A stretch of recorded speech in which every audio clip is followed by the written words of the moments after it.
Today is adult autism coach Heidi Hackney. Heidi, welcome to our program. Thanks, Patrick. Glad to be here. And a little bit about, I was curious, just a little about your background, kind of where you grew up, the family life when you were young, and then we'll jump in. Okay. Upstate New York, the snow belt. So Mm, on skis from age 4 on, number 3 of 4 children. Both parents were nurses. Grandparents lived up the street. You know, that small farm town.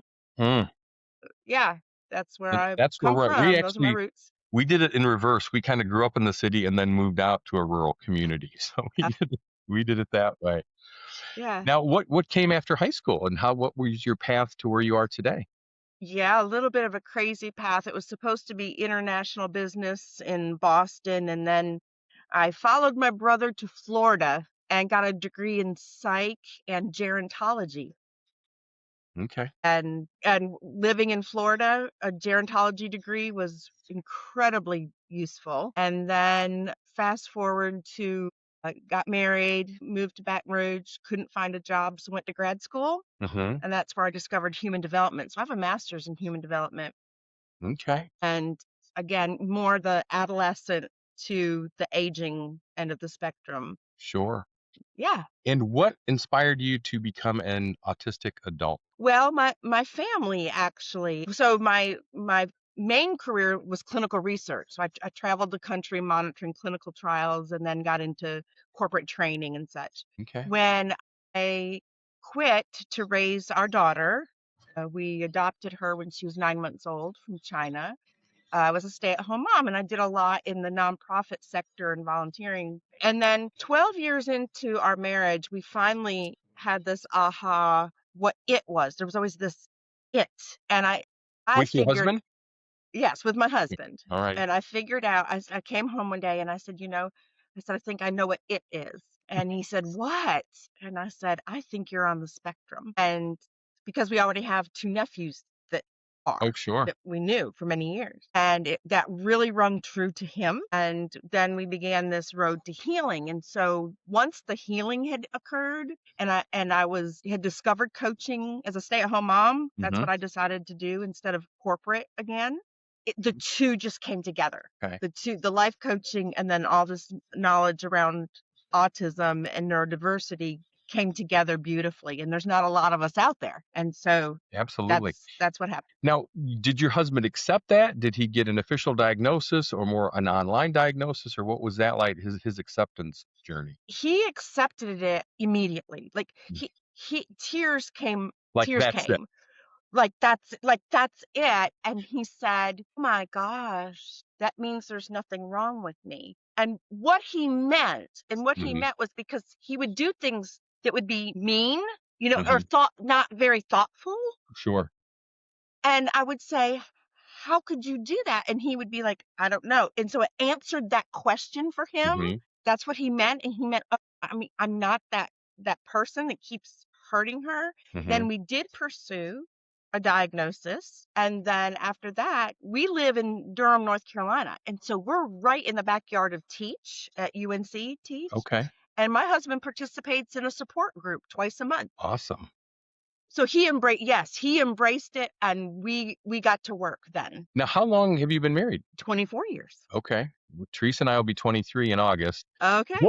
What was it like, I don't know, in the dating process, courting, and did that change? Did it affect his affection for you change after you were married? Did you see anything different? He was n n no, it did not change. He is the same loving, affectionate guy that I dated. He was very clear about physical intimacy was like that was uncomfortable for Mm. him. We both put it down to being religious and putting it down to being older and inexperienced. Okay. And so the walk down the aisle did not change that, which Okay. was it did still the same loving, affectionate guy, but still like not so sure about Okay. intimacy. And then what I found with marriage and then Hmm. add a child to that, what did change was his ability to multitask relationally. So let me give you an example. I used to say to him in the early years, you haven't golfed with Dave and Greg in a long time. Why don't you go golfing? And he'd be like, "But I'm married now." Like, it's like, Wow. "Okay, but I have my girlfriends and you have your friends. So I know you encouraged me to do it." It just became more intense for him in Okay. that way. All right. Now, what's his Yeah. occupation? He has 3 degrees from UNC. He's a Tar Heel born and bred, and Yeah. his doctorate is in biological safety. Wow. So what And was his career path? What was it? Was it something? yeah, Is he still working? he's retired now, Okay. so he's a bit older than I am. He's 13 years older than I am. Mm, He he ended up coming back from a mission trip from South America and checking in with his former department at UNC, and they offered him a part-time internship, and that grew into a PhD. It grew into, it just grew into a 30 plus career of biological safety, industrial hygiene. okay. So Yeah. very high functioning, off the charts, very intelligent. Absolutely. Yes. Yes. Well, and Yes. does he rather, how is he with being called ASD1 versus Asperger's? Is there a preference there? Or He still uses Asperger's just because that's what he learned back 12 years ago. okay. But he tells people, Either way. I'm autistic." That's the way I am, but I prefer Asperger. I just want to have our own little separate category. And then Mhm. also, it seems like in men that a wife is having a struggle with their acceptance, that Asperger's maybe is a little bit better approach than his preconceived notions I can on see that. I what can see that, Patrick, for sure. I think that's interesting though, because most women, as far what they say and what Teresa will say about me is, she was my passion, she was my special interest, and then all of a sudden, when we got married, it's like that task is complete. Now I'm on to provider mode and father mode, and we have 4 daughters. What has your experience been with couples in our situation? Is that a pattern to where a wife feels that there's kind of a turn after one's married, Well, or I have certainly seen that. I'm in Mhm, support groups and that kind of thing. Honestly, my personal experience has been just more like mine, where mhm, it didn't change. But yes, in the fact that then having a child, it adds a stress. It adds a stressor, mhm, and so there does seem to be less capacity. You add marriage, there was a little less capacity. Add the child, there was a little less capacity, and a lot more of needing the routine. mhm. And that was those first 12 years. Okay. But now that we understand it, we have all these strategies now. Okay. Now, have you ever seen him speak in front of people within his occupation? Does he do any? I have. He won an award. Yes, I have seen him, and he credits going to Toastmasters as something that really helped him a lot Okay. But with what a public point I'm getting speaking. at is when he's in his mode, when he's in his element, the Mhm. university life in his mode, Yeah, yeah. isn't there a high level of excitement and passion? And it's just like, for lack of a better word, normal communicator speaking. Is there? He is I know what I was gonna say to you before. Okay. I would even I agree with you about there should be a separate category because I don't even think one describes him. I would say one probably doesn't describe you. There's this other whole layer. He's good with money. He has There's so many positives. There's Absolutely. so many positive. He has so many friends. I mean, the man was 63 when he got diagnosed. That's how long he flew under the radar. Wow. And I think if he's So if he's doing something so well and he's a great provider and he's loyal, never cheats on you, I bet. that's why I'm married. This is my second marriage, his first. And I said Oh, the farthest I'm ever going to go is the garage because, he kept his Camaro for like 30 years. that is amazing. What would you, and are you active in our group, the Asperger's Emerge Women's Group? Do you see the comments in that? I do. And Okay. I have started commenting as well. Yes. Because we'll put you in our directory in that, and we'll have you as a resource. But what would your advice be to women that are at that point to where they've discovered this and they've done an observational assessment or whatnot, but they can't get their husband to accept it? What are some strategies for doing? Think your wife said it the best, and she said it recently, and I jumped on there, and that is, you are not a victim. You are Hmm. not a victim. And did you sign up for this? No, none of us signed up for it. I get that. Hmm. And the best thing you can do is go inward and look at yourself, look at your own triggers, look at your own desires and passions, Mhm. and start there. That's where your power resides. Okay. Now his support groups, is it strictly men, kind of older men in his? It is not strictly men. Okay. It is mostly men, and it Okay. has been mostly men for this last 12 years. But he said there was this last time he went, there was a young woman there, and he's probably the oldest one in the group. It's Okay. mostly young men. Hmm. Absolutely. That's awesome. And because what I'm getting at is a wife really can't be the coach, the therapist. He's got to plug No, in to help. And what's probably going to happen is probably things that you've said to him. When somebody else says it to him, an alarm will go off. It'll be like, I've said that to you 100 times. Any experiences like that? Any light bulb moments with him? absolutely, absolutely, that has happened. And I have to say, in the very early years, so after he got the diagnosis, I watched him just sit on the couch for another 6 months and nothing changed. And I call it a kick in the pants, right? I said, this is it. Like, you cannot just sit with the diagnosis. Oh There's yeah. got to be a there's got to be a change. And that's when he got a therapist. And that's when, and then he got a psychiatrist, and then he got the anti-anxiety meds, and Hmm. like and we've just developed our way Sure. together over the years. Because one of the things, the pattern that we see is a wife will start to pick up on this, but it's the main thing is, and I was like this, is just being blind to it. I didn't know how much emotional pain she was in because got my corporate sales job. I'm driving all over, and I think everything's fine. I'm a good provider. I think I'm a good husband. I'm a good father. Yes. All the Yes. while, she's just feeling emotionally starved and like my roommate. Mhm. Is that a similar pattern that you see? And what was that? Absolutely. Okay. Absolutely. And what happened for me, and again, the change was in me. The Hmm. change happened in me. And that was, I finally saw that I cannot assign motive to his behavior. Hmm. My husband is a sweet, loving guy, period. He is.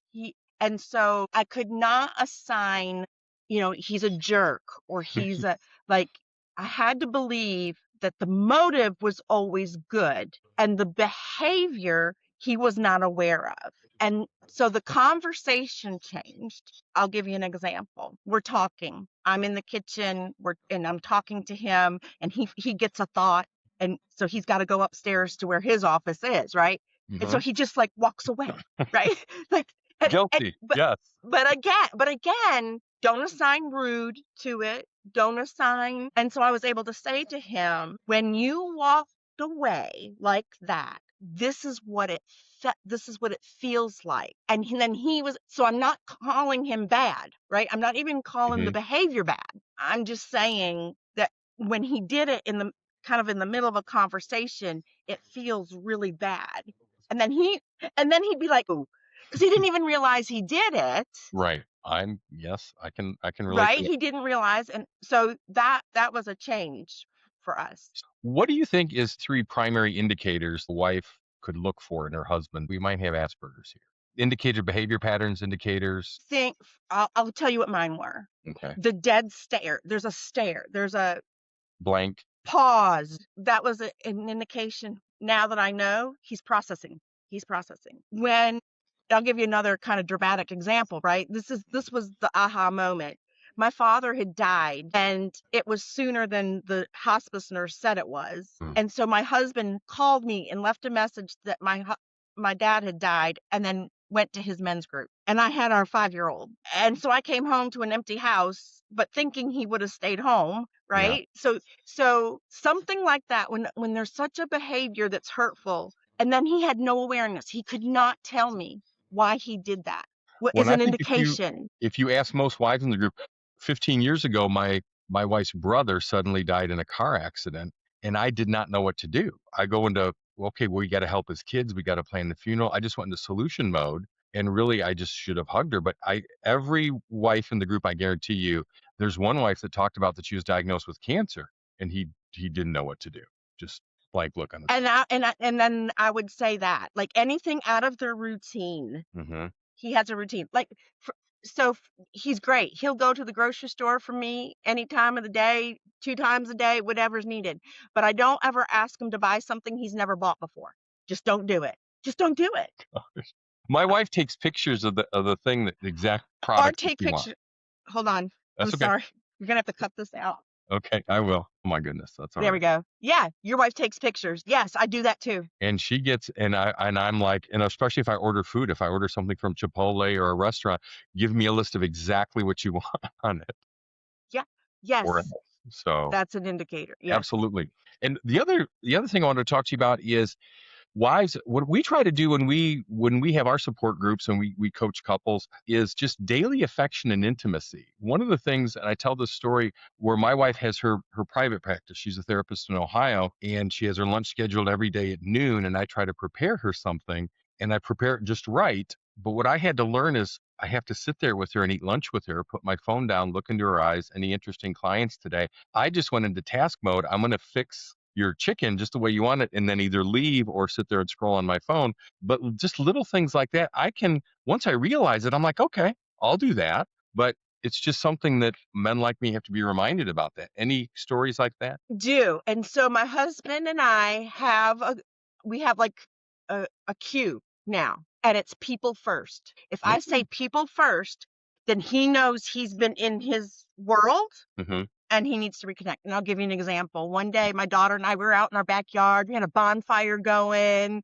We were having fun. And he came home from a meeting, fixes his lunch, sits down at where he sits at the table with his back to the window to the backyard. Mm-hmm. Where you guys are all yucking it up.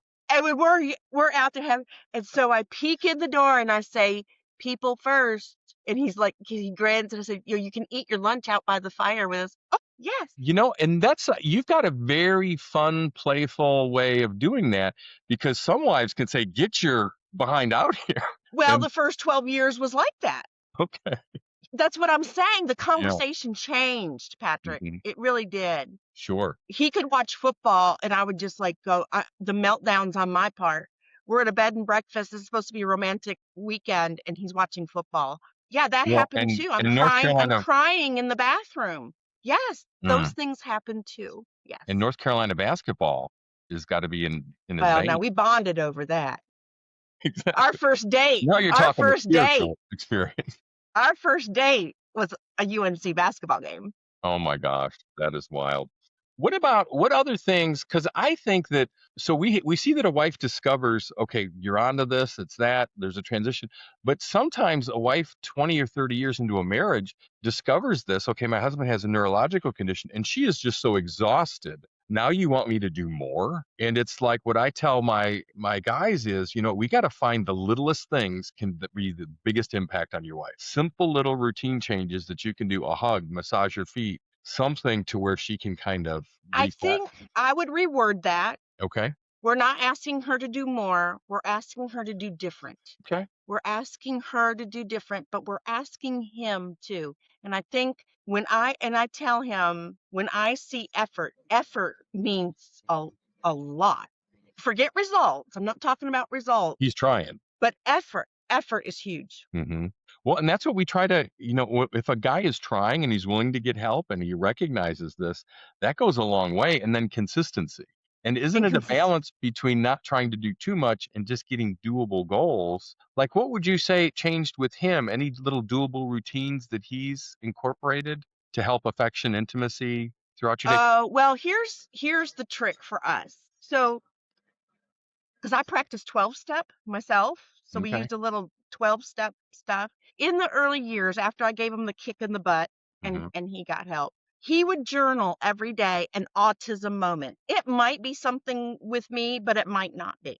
Okay. And he would write it out and then he would say, what were my feelings? Because it takes him a long time to figure out his feelings. What were my feelings? What autism tools could I have used? What lessons did I learn? And he would come and he would read that to me every night, one example. And then that gave first, so then he started seeing patterns himself. I didn't have to point things out. Hmm. It gave him opportunity to make amends. He would, like, one of the things was be like, oh my gosh, Heidi, I have done this to you so many times and now I see it. I'm so sorry. Hmm. It gave me opportunity to praise him and tell him things like, he would write his autism moment and I could say to him, you know what?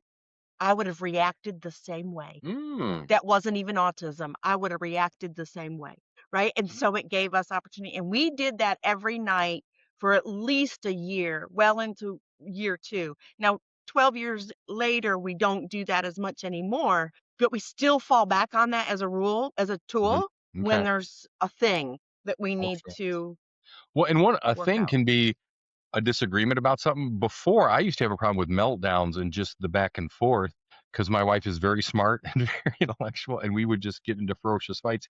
I've now learned to take a time out to calm down. But what about when you guys have a disagreement or something that's you're at an impasse? What is your resolution on that? Where do you go? Do you ever tell him, hey, take this to your group? Oh, wait a minute. Or Hold on. okay, maybe it ran out of charge. Or if I keep talking, we can edit all this out I because lost power. okay. Can So you now hear I me? don't know how to get it back. Can you hear me?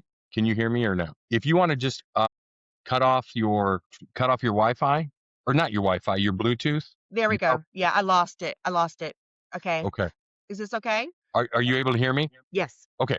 I was gonna say just maybe cut off your Wi-Fi on the I earbuds. did. Okay, We're perfect. good. So okay, we can cut all that out then. Okay, thank you. But you're at an impasse, you disagree. How do you get a disagreement resolved when you're both kind of Yeah, well, we have to give it time. We have to it just works out better if we wait. mhm, Another thing we'll do is if it's a really heavy thing that I've brought to him and he can say, "Well, let me process that." okay. And if it's really important, I'll say, "Well, I would like you to process it and get back to me in 2 days or 3 days or something," when I Sure. really want something to Now what get is back. he like with travel? Do you travel together? Say no more. That's a big one. No, that's a big one. Sure. And so we have to talk a lot about it and what the expectations are. We went to Europe a few years ago, and I could tell by the end of the trip, our flight back, he was done. Mm, He couldn't process anything, and so I had to lead the family through customs, mm, through it all, and just explain things, and that I've got this. Yeah, it's just something we can't take it for granted. Like, we can't just like, "Oh, okay, we're gonna go for the weekend," and no, we have to, like, talk sure. it talk Now it through and who's I'm gonna be good with responsible for what and that kind of thing. Yeah. 3-day weekends or sporting events. I would think you all love sporting events, right? Yes. Yeah. Yeah. We're we're about an hour away from Ann Arbor, so we go to the big house for football games and things. Oh, okay. So, Okay. and I'm a different person there. I don't mind the sound. I don't mind it's crazy noisy. But likewise, my wife, when she's chewing her food, can drive me crazy. But yet I can go to a stadium with 110,000 people and it's fine. Yeah. So Yep. go figure. Yeah. Like, we went on a ski trip when Rebecca, my daughter, was little, and I had to say to him, you're gonna be in charge of lunches while we're gone. Hmm. I'm gonna have to be with her skiing, all day, but if when we get to the condo, if you would do her lunch, that would be great." And he's great. If we say it specifically, Hmm. then he's like, "Oh, okay, great." How is his transition from the university life to retirement? Well, so glad you asked. He wrote a novel. He so After he retired, he wrote a novel. After he retired, he golfs on Mondays. He has a Bible study Monday night. He has his autism group twice a month. And he wrote and published a novel. And we just had the book launch. I'm looking for oh, here it is. Very It cool. took him 8 years to research and write. It's based on a true story about his great great great great grandfather in the Revolutionary War. Gosh. And I'm so proud of I'm so is it, proud of him. it's on Amazon? It's on Amazon. I'll check it A out. Plea for Freedom by Raymond Hackney, and we just had his book launch party. 85 people came to the book launch party. We're gonna go to Winston-Salem this week to promote it at a homeschool convention. How exciting. Yeah, so he's done great with retirement. Because a lot of Asperger men, my stepfather just was forced to retire at 83 years old from his law practice. We get our identities within our occupations and we don't want to leave unless we have to. And it seems like he filled that nicely. He did, and, our daughter's still home, and she's a junior in high school, so we're still parenting full time, and Okay. so there's a lot of that, and he supports me in my coaching and my nonprofit, Mhm. and yeah. Okay. So, Now, for wives who need to gather their own support system, they need to travel on their own, they need to get their own friends. Teresa has her support system. She goes and travels on her own. We do our own traveling, but she does her fair share of her girlfriends, her travel, her family. yes, sir. What are your thoughts on that? Absolutely. For years, and again, this was from my trauma past. I thought I had to wait for permission from my husband to go skiing. Hmm. And when I realized he didn't care either way, it was fine. I take yearly ski trips with the Raleigh Ski and Outing Club. He does not go. And you just both need breaks like that. We're just I, fine with that. And yeah. and we knew even dating, we're both introverts and we both knew that we were going to need our time. Hmm. And so if I want to go away for the weekend, it's fine with him. I encourage him to go. He can go if he Hmm. needs to. He did for his book. He went away for writing weekends. That was an understanding we had even before the autism came on board, that Because I know that with was my wife and okay. I, we're home all day together. I need 3 or 4 hours a day of uninterrupted, "I'm working. Please don't interrupt me," by myself, because that's kinda hard when a retirement comes, you both retire, all of a sudden you're in close quarters, it can kinda magnify the friction points. He's upstairs in his office right now. I'm downstairs in mine. We might meet for lunch once a week, maybe. Now, is he good about just fun evening activities, a walk in the park, I wanna go If to a I play? initiate it, if I initiate it.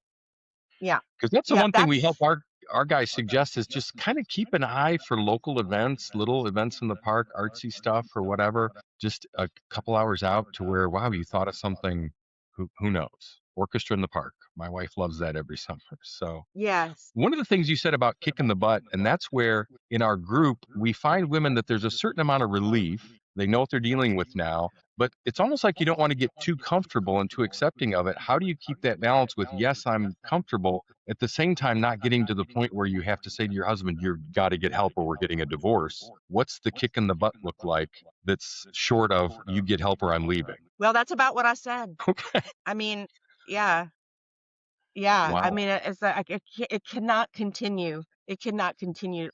So we are people of faith, and then I made a suggestion that we pray together, whether we're liking each other or not in the moment, but we Perfect. prayed together every day for 30 days straight. And that was regardless of what was going on between us. And we My still wife do and that I are once a like that week. too. And if I tell men initiate it and just do a little 30-second prayer, praise and worship music in the house in the morning sets the tone for the day and just get an atmosphere that of just, it's a blessing. But yeah, it's sad that a lot of us, especially in a spiritual situation, I knew my wife wouldn't divorce me because of our spiritual beliefs. And I didn't cheat on you. I'm a good provider. Why would you divorce me? But yet there's this emotional pain. And for her, what she kept saying to me is, I can't live like this.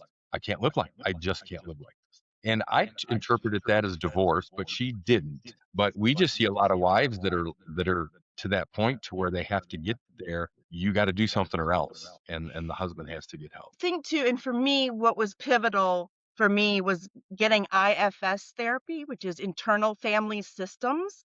Okay. And because there was a part of me, and it's based on the theory that we're made of many, many parts and many unhealed parts. Hmm. And for me, it was very effective to separate out those parts. Like I said, I'd been married before. I knew what a bad marriage was. Hmm. And I didn't have a bad marriage. I had one that was not always comfortable and had things missing, Hmm. but there were so many good things. It baffled me. Why do I still want to leave sometimes? Why do I still want to leave sometimes? And it was just a one part of me. There was just one part.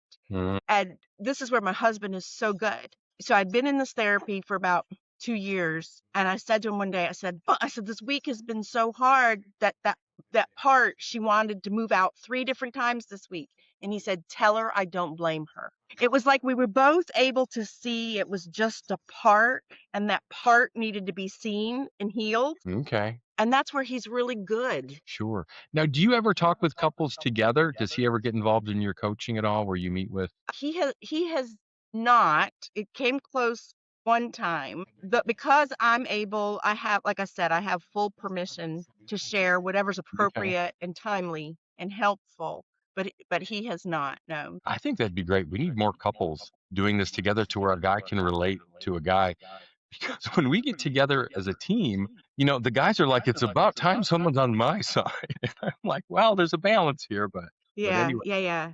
The other thing I want to talk to you about is this Asperger's, or is this just men getting older, of sexual intimacy and the sexual desire? Because we talk with 70s people, women that still want to have an active sex life, and men, it seems to tail off. Is that something with Asperger's, or just something men getting older? I I would say it's probably a little of both. I would say for our relationship, that was the biggest hurdle of all from day one. From day one. And what I finally had to learn is that whatever neurological that he has a neurological disconnect in his body. It's a physical thing for him that makes intimacy so difficult for him.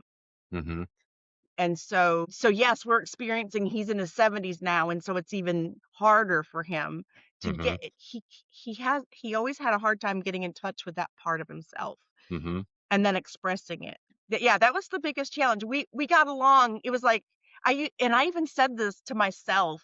It's like he's sexually autistic way back in those early years. Just not interested, didn't He's pursue. interested. This is the thing. This was what was so baffling. It's like, I mean, we're watching TV and his hand is on my thigh and he's rubbing my thigh and he's kissing me and he will hold my hand. And then we get to the bedroom and nothing. Let's keep this going.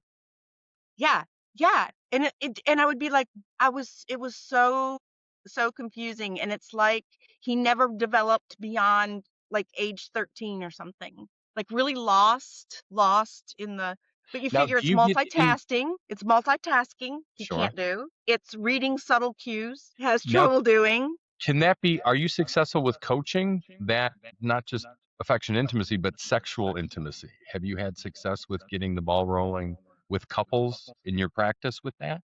That has not been the issues Okay. in the couples that I've coached. It's been more the meltdowns and the inability to see someone else's point of Sure. view.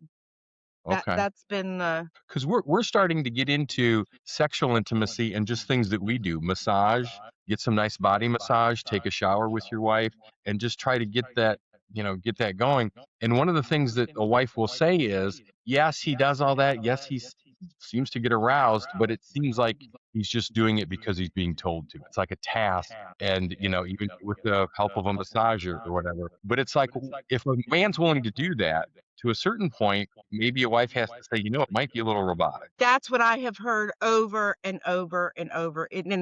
My experience as well. It's very robotic, very kind of lost. Like I said, you Hmm. picture a 13-year-old kid trying To have yeah, sex. trying to be with a mature woman and be like, I don't know what to do. Hmm. Yeah, it's But it is a huge part of, when you get all this down. That's like the last piece of the puzzle that a woman wants. Okay, now let's finish this. Let's go. Let's get the last. We're in the red zone. Let's get the touchdown. I want an orgasm. And it's just gotta. so what we had to do, we had to get rid of the multitasking and get rid of the I have to be very explicit and like we take turns. Hmm. So it's his turn or it's my turn. We Okay. don't try to yeah. And menopause helped me Mm, because okay. menopause helped in the sense that I don't have I don't have it like I had, and it can be Hmm. very painful. Sure. Oh my gosh. Yeah. So that has helped Yeah. if you can. Yeah, Teresa's helped women, and there's all kind of little lubricants and natural remedies and that kind of thing. You mentioned menopause. How does that? Isn't that kind of a multiplied impact of a wife having their emotional swings, and at the same time, the husband? And a teen It's just really, the difference becomes magnified. Well, I'll tell you what has really started to bother because sounds bother me now. And Hmm. so when he's clanking his cereal bowl or he has this obsessive way of cutting his egg so it scrapes the plate so it's like nails on a chalkboard and I'm just like, Yeah. so that has intensified between us. He just Hmm. tolerates me saying, Ray. Oh my goodness. But yeah, it's been mostly sounds that yeah. Okay. What would you say for women who are in our group that are afraid to tell their husbands that they're in a support group with women that are married to Asperger men? They, oh my gosh, he might react in a negative way. What would your advice Maybe they don't have to share all of it, right? Maybe they share they're in a support group, be? period, until he's ready to hear it. Right. Yeah, At some because point, though, you got to move forward a little bit. I've advised, what, tell him what's the worst. I mean, if you're an Al-Anon or your husband's an alcoholic and you're going to Al-Anon, maybe like it'll that's what I, wake him true. up. Yeah. You know. So what are the you've got a lot of information on your website. What can people learn from your website, and what do you offer? I wanted to touch base on that, your services and what you. On my website, I think the main thing is I see myself as a resource person. So Hmm. book that free time with me. And whether you end up coaching with me or not, it does not matter to me. What matters Hmm. to me is that you're reaching out for help and you're looking, and maybe I can give you some resources, right? Like that's the main thing. Just Sure. reach out, book that free time. I'm not hard sales. I'm not, you know what I mean? It's like, Oh I'm not yeah. going to trap you into this thing of, Sure. what package are you going to buy? That's not me. I go at this, I'm a resource person and I'm Absolutely. here to help you. If it's me, great. But if it's other resources, I'm happy to Oh my do that. gosh. That's the main thing. And the other is there's no judgment here. There's Mhm. absolutely no judgment. Well, and the thing that I think is when you have a therapist or someone this is an intellectual exercise, they've studied it, rather someone like you that has lived it, and you've got your personal experiences to share. I think it's a little more valuable when you've lived it. But Yeah, sure, sure. absolutely. And you've Yeah. got that. So, well, we appreciate you being a part of the group. And my goodness, if there's anything that you'd ever like to promote or you write a book or whatever, let us know and Okay. we'll be glad to Patrick, help this you has out. been delightful, and I'm so grateful to you and Teresa, because there are other groups out there where it's very negative. It's very, it's like it's not solution oriented. Let me put it that way. Mm. And the two of you are very solution oriented. Well, and And we that's know where I there's, sit. I Yeah, don't know how to describe it, but there's a time for venting. And wow, when absolutely. you say something and 100 other women have experienced it, it's kind of like, okay, I'm not the only one here. So, Right. Yeah. There's a place for all of that. Yes. absolutely. All righty.